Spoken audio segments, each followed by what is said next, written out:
Hey, Jefi, Ed here in Chapel Hill. You know it's Ed. How could you not? How could you not? I can see your face, man. That's an indicator. But everybody, I think you're really going to enjoy this episode. We're focusing on what to do when supply is low. And just to give a little backstory here, we're at the end of the quarter. I know I ran my numbers to kind of see how things are stacking up, and transaction volume's down about 40%, but prices aren't going down. Prices are actually up in my market. Okay. And what's happening is we just have a shortage of homes on the market. Overall health is looking pretty good, days on market and pricing. So we have a shortage, and Jeffy's got some pretty good content here on what to do when supply is low and how to create some supply. Would you say that's kind of on point? I would definitely say that's on point. And just, I want to also say, so East Coast, West Coast, a lot of times we are a few months difference. Like we're usually ahead of you guys. Yep. However, right now we have less than a month's supply. So we have 0.56 months supply of homes as of today. Today's April 2nd. And we are exactly, well, $1 off last year's median home sales price. So we're not going down either. And I think this again, and this isn't even the topic of our show, but you really need to know what's truly going on because the media still hasn't caught up with where we are. Yeah, that's Okay. so true. So All right. so what do you do when supply is low? Okay. So I'm just going to tell you a little story. I got a new buyer yesterday. And she's not a $900,000 buyer, and she's desperate. And she works in the South area, and she's willing to drive an hour to get to work based on just being able to find something. She's so frustrated. And I think that what we need to do as agents is to start thinking about ways that we can create more inventory so that our buyers aren't feeling desperate and writing offers on properties that they really are not their best and first choice. I think that's a great point. So let's dig Okay. in. All What do you think right. what do you think the first point is here, Jeff? Well, I believe that you should start with your database because you know these people. They're your intimate relationships. They're people that you could feel confident and comfortable calling and asking them anything. So the way I have my database set up is that I have everybody who's a homeowner inside my database set up with bedrooms and bathrooms and zip code. Some of them have more information, some of them, but nothing less than that. So if I have a buyer who's looking in a certain zip code, I could pull all of my people and see who they are. The beautiful thing about that is it's twofold because number one, you're talking with your database, you're talking with people you care about, you're letting them know what's really going on in the market. And then you can ask them, hey, if you got the number you wanted, would you be willing to sell? Most of them are saying no right now in what's happening with me, but they might know someone. Hey, Right. I was at a cocktail party last night and my friend Jane's talking about selling. Now, I don't even care if Jane hires me as a listing agent. I just want to know what's coming. So Right. it's just this really beautiful synergistic thing that happens when you start calling the people you know.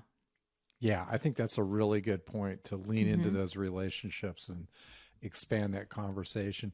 I got a Right. question on the database. Do you put Yeah, in their purchase date in there too, so you have that I information? do. I do have that. So, Yeah, I mm-hmm. think that's really smart because what that lets you do then is kind of get the timing of where they may be on their life cycle.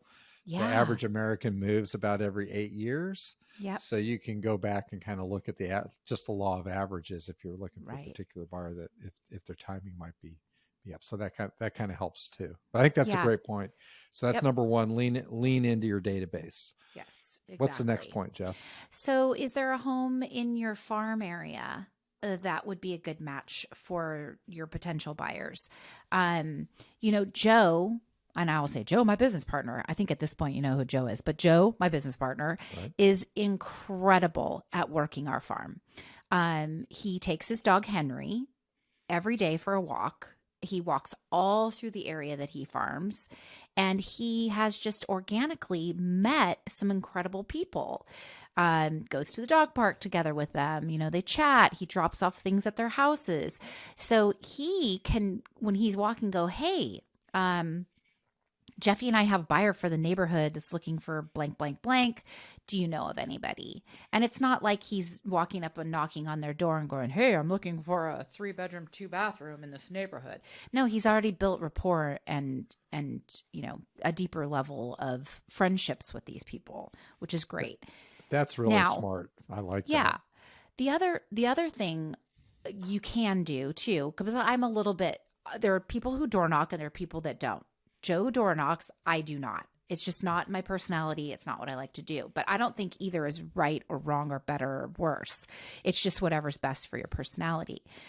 I'd be way more apt to single out homes that would be a good match within areas for my buyers and write a note or a letter saying, hey, I do have a buyer for your neighborhood. I have a buyer for your home. Would you be willing to chat? And I think that's a great place to start.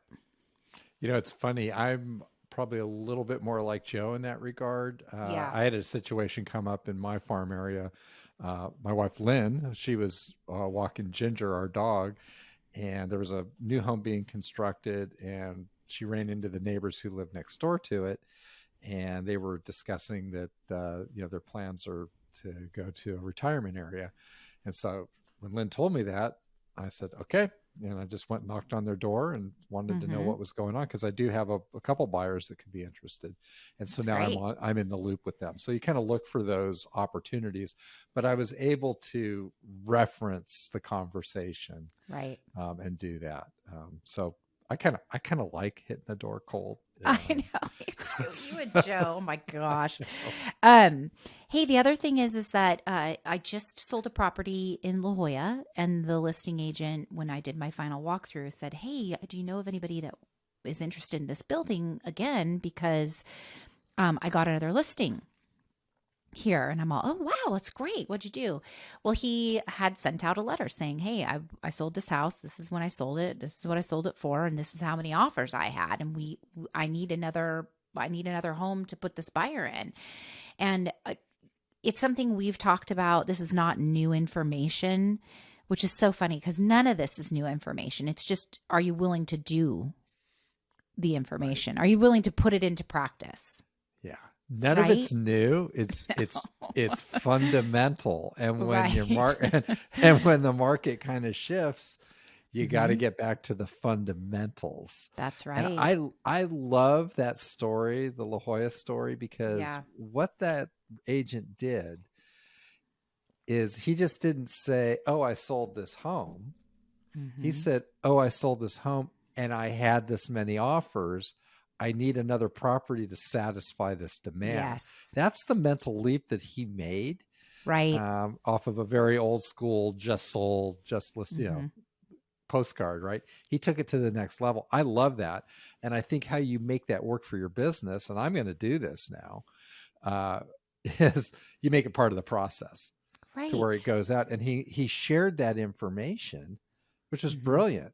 I mean, we gather it, we have it, and we don't do anything with it. I know. And this again, and I like what you said is, the market shifts and it changes and it does what it does. And we have come out of a whirlwind of just barely breathing over the last couple years. And it's unfortunate that I'm assuming we didn't have these systems in place where they just happen organically. They're in this is the protocol. This is what we do every single time. And then you're not scrambling. Okay, God, I really should, try to find some homes for my buyers. Well, that would have already been in place. You would have already been making calls last year and people would have been saying, yeah, maybe in a year I'd be interested. And then you have those people to follow up with. So implement what you want to implement out of this, but stay consistent. Yeah. Choose a couple things and then do them consistently and you'll win every time. Right.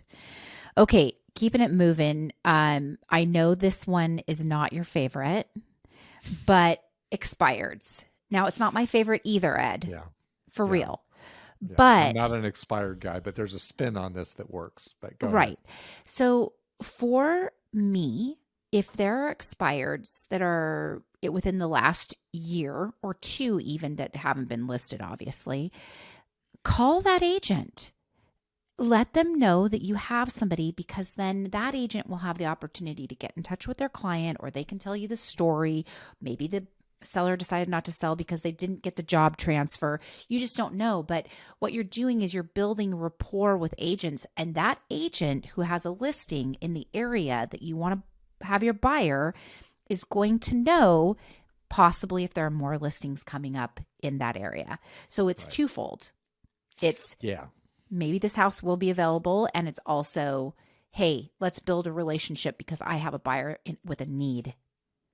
Yeah, I really love your spin on expireds, and that's the way that I prefer to do it as well, is to go back to the old ones and call the agent. Right. Because that's a multiplier effect. Just for, as you described, you're tapping into that potential opportunity. There may be other opportunities that agent has, and they know you're trying to shark their client. Right. And so it's just a triple win. Yeah. So absolutely. I think it's a really, again, make it part of the process. Once you kind of know, then, hey, what were the expireds in the last 2 years? Quite frankly, there's not that many, but at least there's a couple, and you don't know where that's going to lead. You don't. You have no idea, but it definitely is going to lead somewhere. And the least, the what's the word I'm looking for? But the at the very least, you have just created a relationship with someone who you can lean on for information in that area. Right. So there's that. Social media. So social media is something that I have a love-hate with. Same. For many reasons, but I do think that if you get outside your comfort zone, and you could even interview your buyer, or you could do something silly or fun that makes people think about it, and then get it into the neighborhoods and areas and have your friends share it or your clients share it, just get people on board to help you find something for your buyer. I think it's fun and it's great, but you have to get creative with that. And I think everybody has their own little creative spin on social media. So we'll leave it at that. I think that's a really good one, and especially if you can do video. Video's where it's at. Yeah. Nothing new there. People know that, but it's going to get more exposure and more interaction, quite frankly. And then I think the mind shift for me on social media, and it might help other folks, is you want to be creating content, not consuming content. That's great. And you want to be intentional on the content you consume. So don't just mindlessly scroll, but be strategic in what you're following. And what I'm trying to do now is see what people are doing and how can I spin that into what I'm doing. And that's helping. That's really good. And you're doing some great social media stuff, by the way. Thank you. Thanks for raising the bar. All right. Well, I'm going to leave you with just something really funny. My social media feed is cute goats, dogs, and vegan and vegetarian food. It is so funny. There's nothing on there that's really worth, spending more than 10 minutes on. Yeah. Mine's bikes, runners, and real estate agents. And there you go. See, I don't even have that on there. It's so funny. Anyway, all right, you guys, we really appreciate you listening. We love sharing content. We love hearing from you. And Ed and I wish you the best with doing some implementation here.